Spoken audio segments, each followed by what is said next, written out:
안녕하세요. 세로이입니다. 오늘은 반도체 소자로 차세대의 반도체 소자로 거론되는 그래핀 반도체 또는 밴드갭을 지니고 있는 반도체의 특성을 가지고 있는 흥린 반도체에 대한 부분에 대해서 한번 이야기를 해볼까 합니다.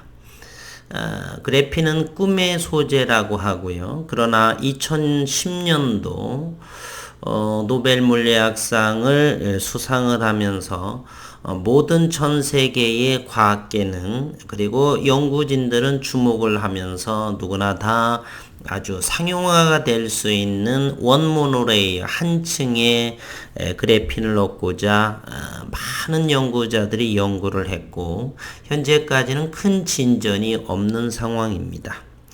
비전사 저온 방식은 그럼에도 국일 그래핀이 가장 앞서 있고요. 또한 그래핀은 전기가 지나치게 잘 흐르는 전도체 물질이기 때문에 반도체의 역할은 할 수가 없죠. 반도체를 사용하기 위해서는 에너지 준위를 다르게 하는 밴드갭이라고 하는 것을 형성시켜야 되는데 이는 또 윤순길 교수의 비전사 원천 발명가에 의해서 질소 도핑을 시켜서 밴드갭을 형성하고 반도체에 적용할 수 있는 그리고 그 결과물에 대해서는 이미 2년 전 스페인 세마이컨덕터 학회에서의 기조연설로 이렇게 월드 레코드의 전기적인 우수한 성능을 이런제 보여드렸습니다. 흥린 반도체 포스터 그래핀의 대표 주자인 흥린인이라고 하는 것은 원자번호 15번에 해당되죠. 흥린으로 만드는 초극 미세 반도체 그래서 지난 7월 30일 8월 초에 기사를 많이 장식을 한 내용이죠. 반도체는 회로의 선폭을 가늘게 만들수록 성능 향상에 유리합니다. 그래서 현재 전 세계에서 유일하게 네덜란드의 ASML 누광 장비로 인해서 삼성전자와 대만의 TSMC의 초미세 공정에 격돌 중이죠. 현재 5나노, 5나노미터의 상황까지 상용화 진행이 되고 인텔은 이보다 더 3나노, 2나노, 1나노까지를 하겠다라고 전 세계는 반도체의 각국의 입지 조건을 이렇게 받아들이고 공장, 기업을 받아들이고의 아주 분주한 시간을 현재 보내고 있습니다. 단위 면적당 더 많은 소자를 집적할 수 있는 더 많은 소자를 그려낼 수 있는 집어넣을 수 있기 때문이다. 산업계에서는 선폭이 5나노미터 정도인 5나노 반도체가 최근 상용화에 유일한 곳은 바로 대만과 한국의 삼성전자 뿐입니다. 기초과학연구원 IBS 타차원 탄소재료연구단 이종훈 그룹리더 와 펑딩 그룹리더 유니스트 울산과기원 교수들이죠. 연구팀은 2차원 흥린을 이용해 선폭 4.3 이런 걸 우리는 옹고스트롬이라고 합니다. 4.3 나노미터 현재 5나노보다도 5나노, 3나노, 2나노, 1나노보다 더 미세한 회로인 0.43나노미터의 전도성 채널을 구현했다라고 그랬습니다. 이것이 이제 곧바로 적용되기는 몇 년이 걸릴지는 모르고 현재 특허나 이런 부분은 현재 나오고 있지 않은 상황이고 첫 연구 성과가 이렇게 나왔습니다. 이는 나노미터 한계를 뛰어넘어 이제 옹스트롬을 우리는 옹고스트롬이라고 했는데 옹스트롬 단위 선폭의 초극 미세 반도체 소자 가능성을 실험적으로 제시한 것이다. 이번 연구는 울산과기원과 포항공대 공동으로 연구를 진행했습니다. 2차원 흥리는 2차원에게 물질들은 현재 보로핀, 그래핀, 또 여러 가지의 물질들이 지금 꿈의 소재에 접근할 정도로 연구 개발하고 있죠. 그러나 그들을 꿈의 소재라고는 하지 않습니다. 그리고 노벨상에 대한 언급은 또 없습니다. 유일하게 현재는 2차원 물질로서는 꿈의 소재다. 노벨 물리학상을 수상한 것은 현재로서는 그래핀이다라는 것이죠. 흥리는 포스트그래핀 시대의 주역이 될 반도체 소자로 꼽히고 있고 두께가 원자 한층 정도에서 실리콘 기반 반도체로 구현하기 어려운 유연하고 투명한 플렉서블한 소자의 이용이 가능하다. 또한 2차원 반도체 소자 중 전자이동도가 가장 크고 그래핀과 달리 현재 이 흥리는 밴드갭을 지니고 있어서 반도체에 적용 가능합니다. 전기를 통하게 했다가 통하지 않게 하는 그러한 제어도 쉬운 상태이고요. 그래핀은 질소 도핑 시켜서 밴드갭을 생기게 만들어서 전기를 통하게 하고 통하지 않게 그러한 상황입니다. 비교해서 전기적인 성능 효과를 현재로서는 나와 있지는 않고요. 그래핀과 함께 연구하려면 세계 유일한 비전사 그래핀인 비전사 그래핀 국일 그래핀을 가져다가 이렇게 흥린과 동등한 조건 하에서 연구 조사를 해야 되겠고요. 그래서 그간 흥린 등 2차원 물질들을 반도체 소자로 활용하려는 시도들이 많이 있었다. 그 결과 물질들의 전기적인 특성 측정 그리고 응용 관점에서 많은 발전도 이루어졌고요. 그러나 2차원 물질들을 실제 소자화하는 공정 과정에서 발생하는 결함, 디펙트에 관한 연구는 상대적으로 대단히 미비합니다. 대단히 어려운 상황이에요. 이 연구진은 이 문제를 해결하기 위해서 연구에 지속적으로 착수를 하고 연구진은 전극으로 활용될 수 있는 전도성 채널을 만들고자 타층의 2차원 흥린 각 층 사이에 구리원자를 삽입을 하고 이때 흥린의 얇은 구리방막을 증탁한 후 열 처리를 하는 간단한 공정으로 진행을 해서 연구를 하고 있다는 이야기입니다. 그러면 흥린의 이방성 원자 구조로 인하여 구리원자가 2차원 흥린에 0.43 나노미터의 미세한 폭을 유지하면 삽입이 되고 연구자는 이를 원자분해능 투과 전자 현미경을 통해서 구명을 했다 합니다. 이렇게 형성된 0.43 나노미터 두께의 전도성 채널은 반도체 소자의 전극으로 사용될 수 있으며 연구진은 또한 이렇게요. 전도체, 반도체, 요거를 이제 P타입, N타입으로 만들어서 반도체의 기본 소자를 사용하게 되는 것이죠. 기본 소자 구조를 2나노미터 이하 수준에서 형성할 수 있음을 보였고, 아직은 전기적인 어떤 성능 효과에 대해서는 아직은 말할 단계가 아닌지, 어쨌든 그러한 수준에서 형성할 수 있음을 보였고, 앞으로의 연구 성과에 따라서 얼마든지 이것을 줄여낼 수 있는 상황이고요. 현재 이와 같은 것이 대단히 발전적이다. 그리고 그래핀과는 누가 우위로서 전기적인 성능, 즉 반도체로서의 전기적인 성능이 어느 것이 더 나을지는 비교 분석은 해야 하는 상황이고요. 현재 시장에서는 비전사 대면적 그래핀을 하지 않고 있습니다. 국일 그래핀이 유일하기 때문에 현재 윤순길 교수만 국책과제로서 비전사 기반으로 적외선 센서 부분도 연구를 하는 것이고요. 그리고 반도체에 대해서도 얼마 전에 3억 원인가요? 국책과제로서 연구를 진행하고 있는 것이죠. 어쨌든 흥린이든 그래핀 비전사 기반이든 전 세계에서 가장 먼저 소재를 연구 성과를 내서 특허로 보호받고 그래서 대한민국 최강의 글로벌에서의 소재 강국으로 발전하기를 희망합니다. 제1저자인 이서구 연구원은 2차원 반도체 물질인 흥린을 이용한 초미세 반도체 소자 실현 가능성을 보여준 연구였다.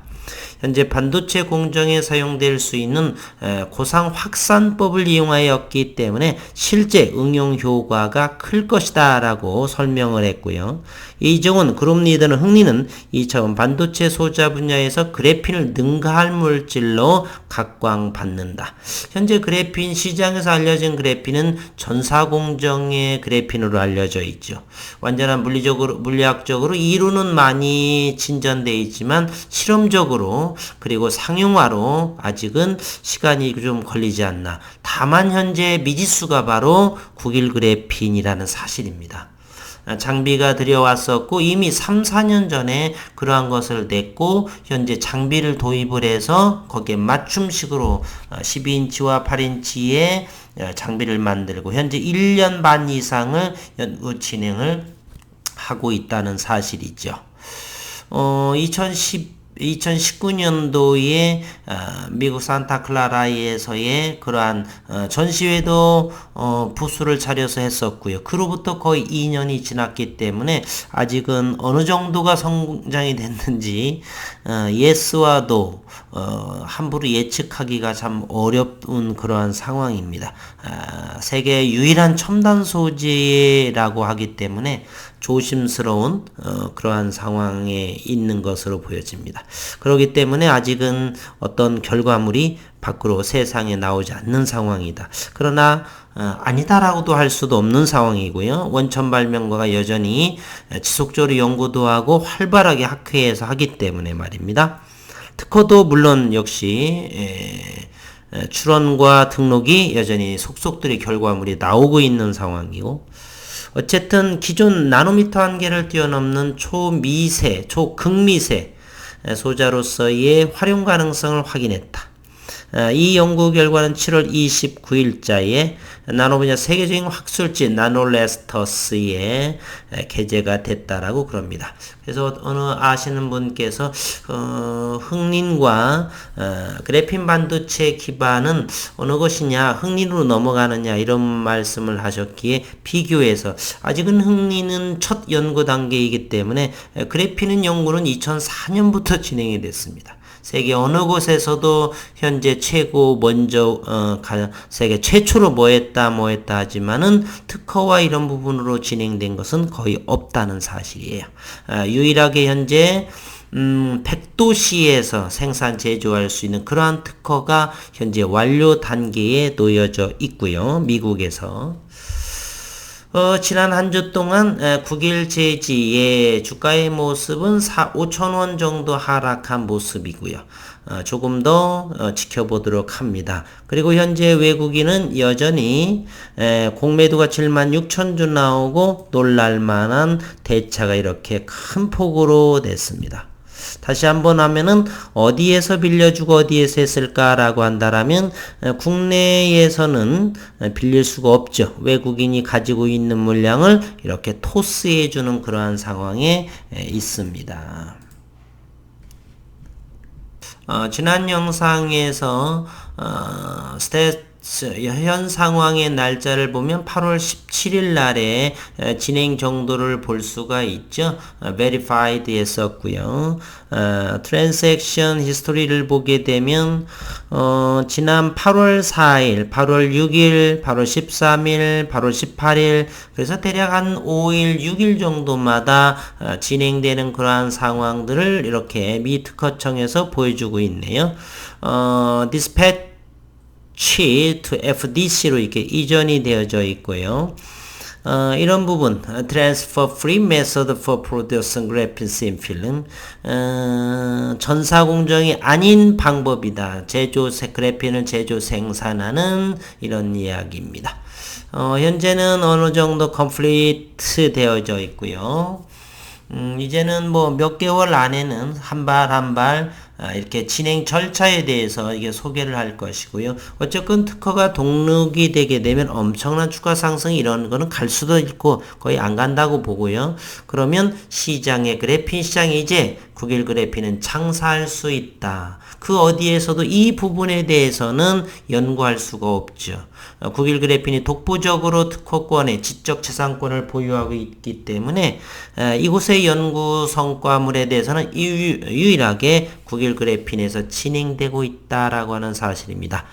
기대감이 있다라면 퀄컴 1990년대에 현재 미국의 퀄컴사처럼 CDM에 대해서 독보적인 특허와 함께 계속해서 연구 성과 모든 것들의 특허를 보호받기 때문에 현재 연 10조 원의 로열티를 그럼 받는 그런 기업이 됐다. 역시 대면적 그래핀 비전사 방식에서도 희망을 가져봅니다. 현재로서는 유일하고 그리고 2차원 소재는 계속해서 보로핀 또는 흑린 다른 모든 것들이 지금 현재 연구되고 있다는 사실입니다.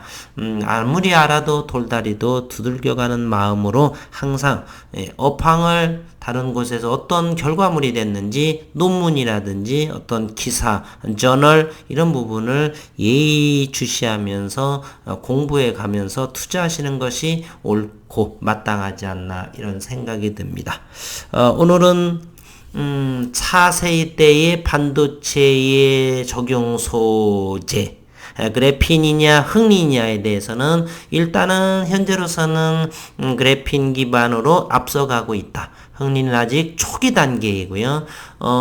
TFT에 대한 이 그래핀 기반 반도체는 이미 2년에 걸친 특허 등록이 이번에 완료가 됐고 2년 전에는 다시 한번 말씀드리지만 스페인의 세마이 컨덕터 학회에서의 이미 발표가 됐었죠. 그리고 2019년 7월에 일산 킨텍스에서도 월드 레코드를 나타내는 전기적인 성능에 대해서 TFT의 그래핀 기반의 그런 부분도 발표됐는데 국내에는 아주 조용하게 국내 언론사는 참으로 선택적인 것이 아닌가 이렇게 생각을 합니다. 어쨌든 오늘 수고 많으셨고 오늘 휴일 행복한 시간 보내시고 지난 한 주 힘든 시장 미 시장의 양적 완화 축소 문제 그리고 델타 변이의 확산 이런 부분으로 인해서 또 환율의 급등 그런 거에서 대단히 주가는 안 좋은 모습으로 국일 재지만이 아니라 전반적인 국내 시장이 그렇게 보여지죠. 그나마 지난 금요일 미국 시장 토요일 새벽녘에 이렇게 반등의 모습을 보였습니다. 이곳을 보게 되면 나스닥은요.